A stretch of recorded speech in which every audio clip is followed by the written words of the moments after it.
Hello ChetChatters and welcome to this marathon session on determiners.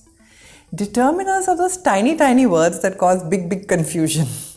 So this is a complete masterclass where you're going to get a full one-shot revision on determiners, especially quantifiers. So what are we going to talk about today? We're going to talk about what are determiners, different types of determiners. Specifically, we'll talk about quantifiers and the differences between them, rules, exceptions, examples, and common mistakes. At the end of this video, we also have a quiz that's going to check our understanding. So let's get going. Hey, this is Chetna and you're watching ChetChat, and this content is also available as a podcast on Skill Up with ChetChat. Now, let's begin with what are those tiny words that we are calling determiners? Well, here they are. And examiners have a field day confusing us with these. It could either be a school exam, an IELTS exam, or any banking or competitive exam. We need to understand these clearly, and sometimes just to become an advanced speaker. So a determiner is a small word that we use before a noun, and it gives some sort of information about the noun. They clarify what a noun refers to. For example, your car. They could also indicate its quantity or number. For example, 4 wheels. So isn't this what adjectives did? Then what is the difference actually between determiners and adjectives?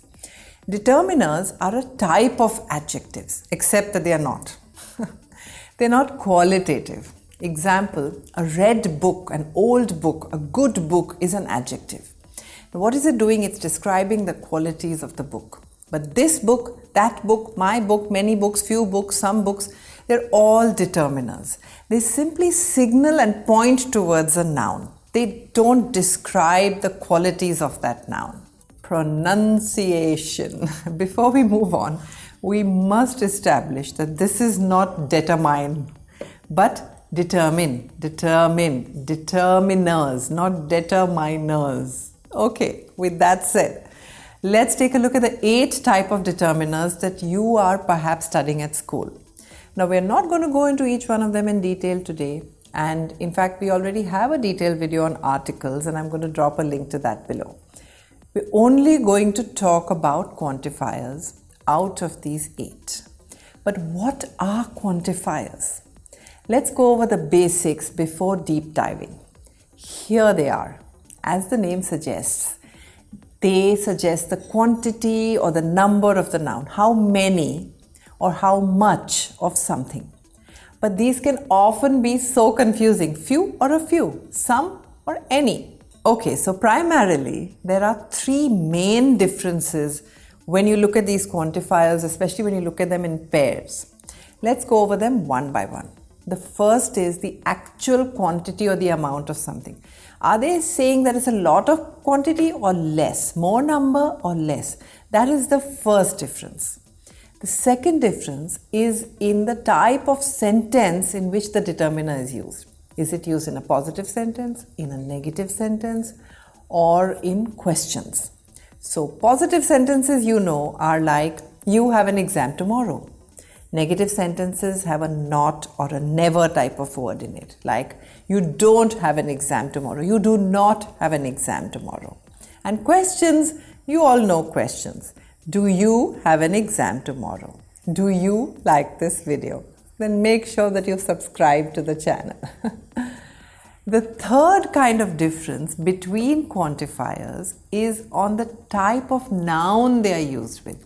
Is it used with a countable noun or an uncountable noun, with singular or plural? Well, most quantifiers would talk about plural. So that could be plural countable or uncountable nouns.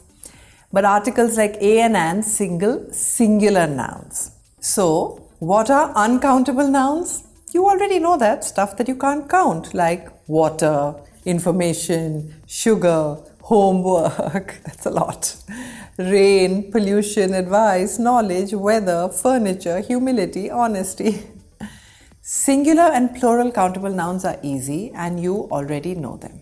Okay, so here is the summary of differences. You can pause the video and take a screenshot. And we're going to use some of these symbols when we do a detailed explanation that's coming up. So let's take pairs of quantifiers one by one and see the differences. And before we begin our first pair, I want to give a shout out to Hiya Singh, who scored 11 out of 12 in our pronunciation quiz. And if you want a shout out, then leave me a message with the hashtag ChetChatters and answer the quiz that's coming up right at the end.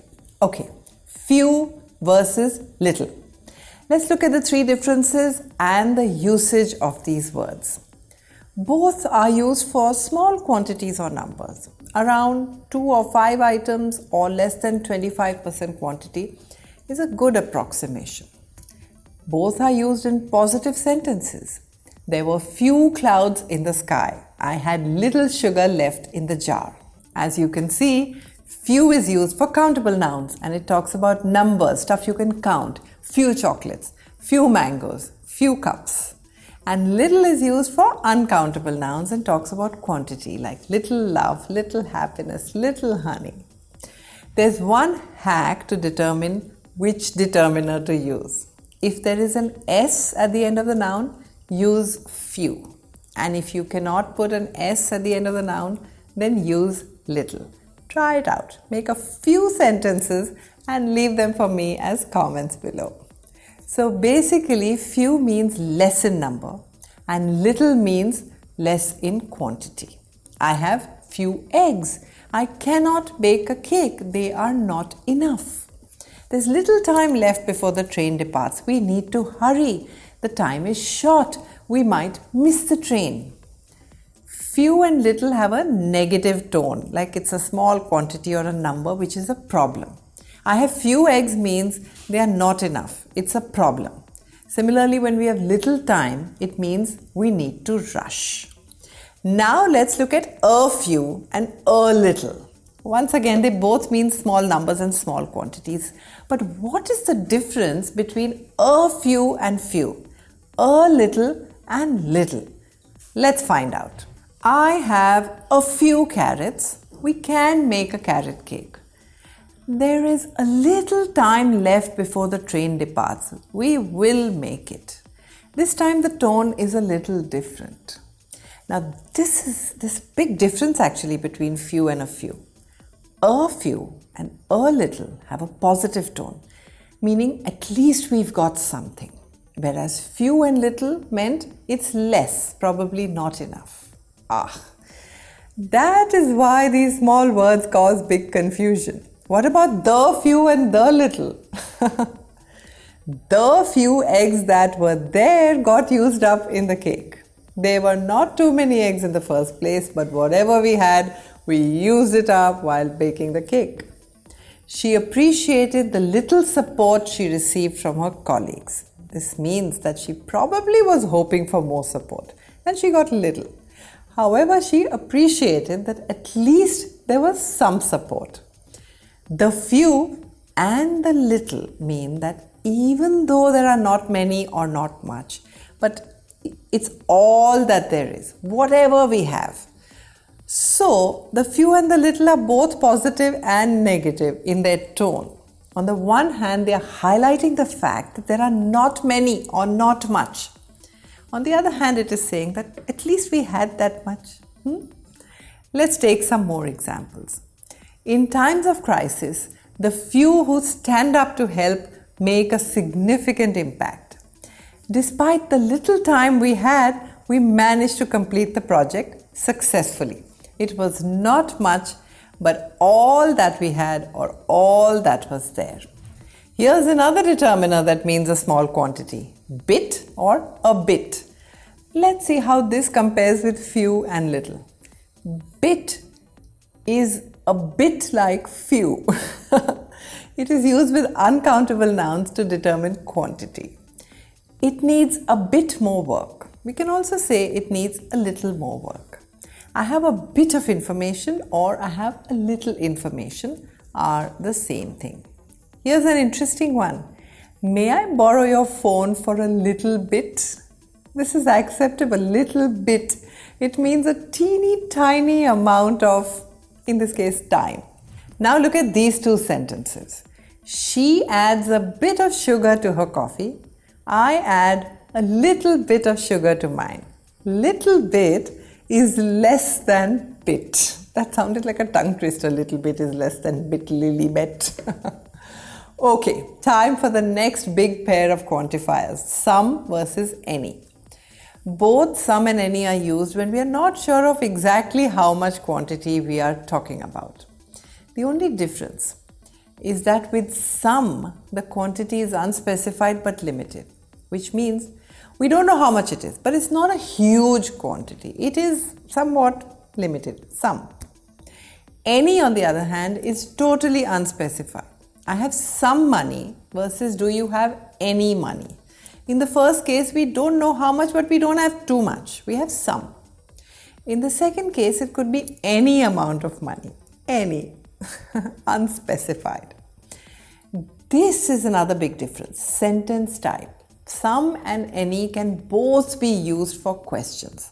But some is used for positive sentences and any is used for negative sentences. I have some information. I don't have any information. Okay, both some and any are used for both numbers and quantity, and therefore we can use them with both plural countable nouns and uncountable nouns. But the difference is in the tone. Some has a positive tone and any has a negative tone. Let's take a look at that with examples. I have some friends means that I have a limited number of friends. It's not like few or very few, which could be like 2 or 3 friends. It is some, which means maybe 5 or 6. I don't have any friends means I have 0 friends, none at all, don't have any. Do you have some time? I'm not asking for a specific amount of time like 1 hour or 15 minutes. It's open-ended and hence unspecified.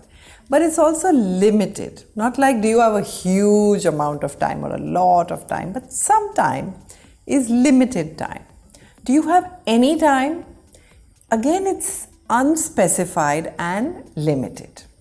Look at the difference in these two questions. Can you get me some tea? And did you get any tea? Can you see the difference in tone and even in the expected response? Just think about this. Would you like some tea? Would you like any tea? Once again, the difference is in the response we are expecting. When we say, would you like some tea? We are expecting them to say yes. And when we say, would you like any tea? We are actually expecting them to say no. English is quite a beautiful language. It's very layered and nuanced. So just remember that any is a negative word and some is a positive word. Now there are 2 exceptions to this rule when we are talking about any. One is here. We had said that we don't use any with positive sentences. But what about this one? He rarely eats any sweets. What happened here? We can use any with positive sentences if the sentence itself has a negative tone. So what do you mean sentence has negative tone? So negative tone means the sentence perhaps has words like hardly, never, rarely, without. For example, he hardly has any time left. So broadly, it still keeps the tone negative for any. Here is the second exception. We had said that any is used with plural countable and uncountable nouns and not with singular nouns. But what about this conversation? Which pizza do you want? Any pizza. Here any is used with a singular noun, pizza. So what is happening here? Any can be used with a singular noun if your meaning is it doesn't matter or I don't care. For example, you can pick any dress. It doesn't matter which dress you pick. Any dress. You can try any flavor. I don't care which flavor you choose. You can try any flavor or you can take any route. So any can be used for both positive and negative sentences. And let's see the difference. When we say, I want any pizza, we mean it doesn't matter which one, anyone will do. And when we say, I don't want any pizza, we mean to say, we want none, no, 0 pizza. Similarly, when you say, you can eat anything, it means I don't care, it doesn't matter, you can eat whatever you wish to. But in the negative sense, you can't eat anything means you eat zero, nothing. Great, that sorts out some confusion that you may have, or any confusion that you may have with some and any. And now we're going to look at many versus much. Both many and much are used to describe large numbers, large quantities, like almost like 90% or more, depending on the context. The first difference between them, which you probably already know, is that many is used for numbers, and therefore many is used with plural countable nouns. Much is used for quantity, and so we use it with uncountable nouns. I have many followers, I can count them, but I have received much love from all of you, and that is precious and uncountable. Now the second and the most subtle difference between them is that many can be used with all three kinds of sentences, positive, negative and questions. But much is used mostly with negative sentences and questions. If I say I have much sugar, it sounds much too formal. Same hack that we use for few and little. If there's an S at the end of the noun, use many and not much. Now let's look at the use of many and much with different sentence types. Questions first. How many apples does he have? And how much money does he have? It's similar in usage. The only difference again is just the numbers and the quantities. Now, let's look at negative sentences. They're also pretty similar. I don't have many classes and I don't have much milk. Pretty much the same. The difference lies in the positive sentences. But remember we said that we don't use much for positive sentences. So what am I talking about? They have many cars is fine. Plural countable noun and positive sentences. We would not say I have much happiness, though we can, but it sounds like the Queen's English, la-di-da. We use much for comparative adjectives. It was much hotter than yesterday. Now ideally we should say it was hotter than yesterday. More hotter is clearly wrong. But much is used to add emphasis. It was much hotter. It means it was quite a bit warmer, not just slightly 1 or 2 degrees, but like 10 degrees warmer. Next up is so much and so many. We use so rather than very when you're talking about much and many in positive sentences, and when you want to talk about a very large quantity. You say, I have so many pens, not very many pens. There are so many cars on the road, and there are so many people at the concert. This is all for plural countable nouns, and we are using many, and we cannot say very many, so we say so many. I have so much homework, there is so much traffic on the road. We had so much fun last night is all for uncountable nouns.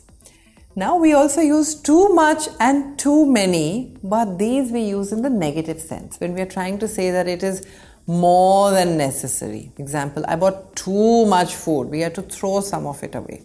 There are too many cars on the road, or there are way too many cars on the road. Many people versus so many people versus too many people. Okay, make your own sentences and leave them for me in the comment section. I'm going to wait for them. Let's throw in another determiner called lots of and a lot of and compare it to much and many. First up, lots of and a lot of are very similar and interchangeable in usage. They are used in positive sentences with both plural countable and uncountable nouns. For example, he speaks many languages. We had lots of fun.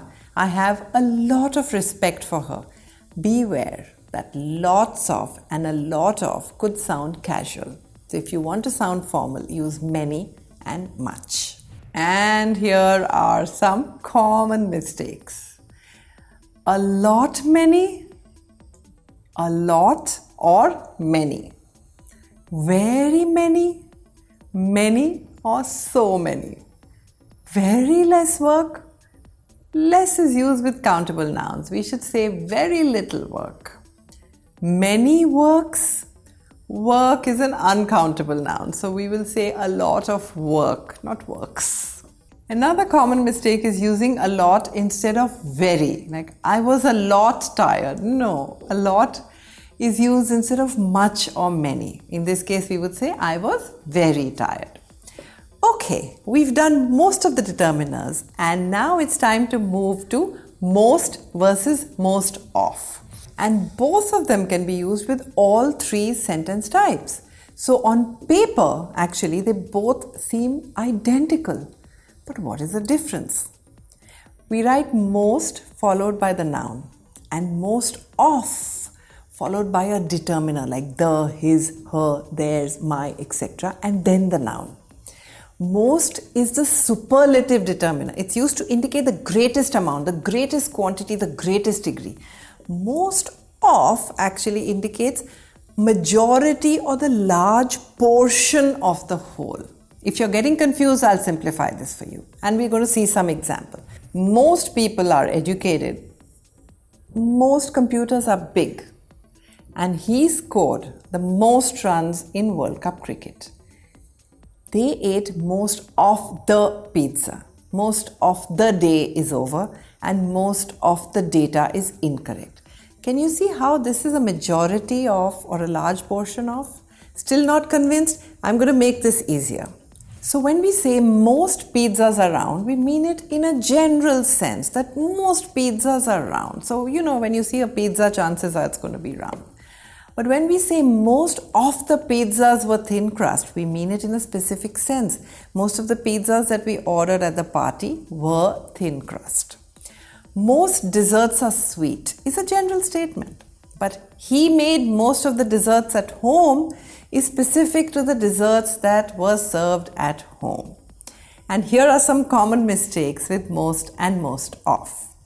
Most the information, most information. Most of people, most of the people.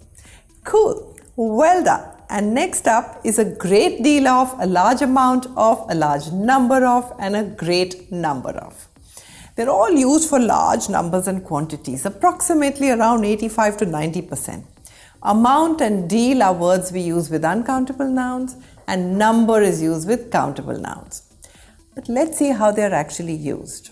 She has a great deal of experience in the field. He has a large amount of money invested in the stock market. A large number of students attended the seminar. We received a great number of applications for the job. There's a very sort of subtle difference between these terms though. A great deal of and a large amount of are a little more formal. It's subtle. And there's also one tiny difference, is that a large amount or a large number is larger than a great deal or a great number. Again, the difference is subtle and you can use them interchangeably. So cool, that covers a large amount of our portion in determiners and a great number of quantifiers. In fact, I would say that most of the quantifiers have been discussed today. So it's time for our quiz. There are 10 questions coming up on your screen and their answers are going to follow. So make sure you put down the answers in the comment section below and I'm going to be waiting for them. Question number 1.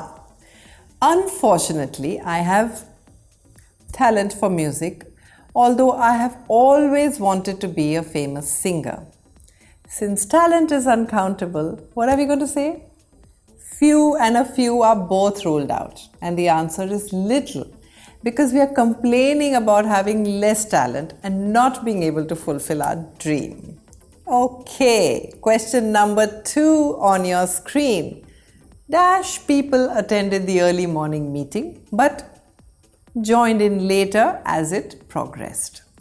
Notice the but in the question.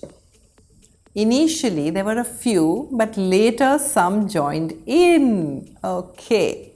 Question number 3. Dash coat will do. It doesn't need to be a raincoat. Since coat is singular, we cannot use few or little. And we learned how any can be used with singular if we mean it doesn't matter. Question number 4. I didn't have trouble getting my passport. I only had problem with my photo because it was an old one. Notice that trouble is an uncountable noun, so much fits in the best. On your screen, question number 5. Dash teachers prefer a class that is fairly consistent with pupils around the same level. This one is easy. Most is the only option that fits in. Okay, time for question number 6. I don't think there will be a shortage of drinking water since there was rainfall yesterday. Rainfall is uncountable, so few won't work. And in the question, the quantity is large, so either a lot of or most. And yes, a lot of is the right answer. Question number 7. Blank of what he said was very sensible. Much of is correct. Even most of could have been used, but it was not one of the options. Question number 8. In my country, universities offer a wide range of courses. That is why they are preferred by foreign students as well. Now, universities is plural, so we cannot use every. And since it is countable, we cannot use a great deal or little. So we use most. Other words that could have worked here could have been a great number of, or many, or even few, or a few. Question number 9. Blank people attended the event, but there was interest in the presentation. What is your choice? Since people is uncountable, the last two options are ruled out. And the second option seems wrong since any interest would be odd. So option 1 is the best answer. And now question number 10. Participants showed interest, but the audience seemed disengaged during the lecture. The correct answer, which I'm waiting for in the comment section, is option C. And yoo-hoo, we've reached the end of our long class. So I hope this was useful to you. And if it was, press the subscribe button and that big fat thumbs up, and see you next Friday.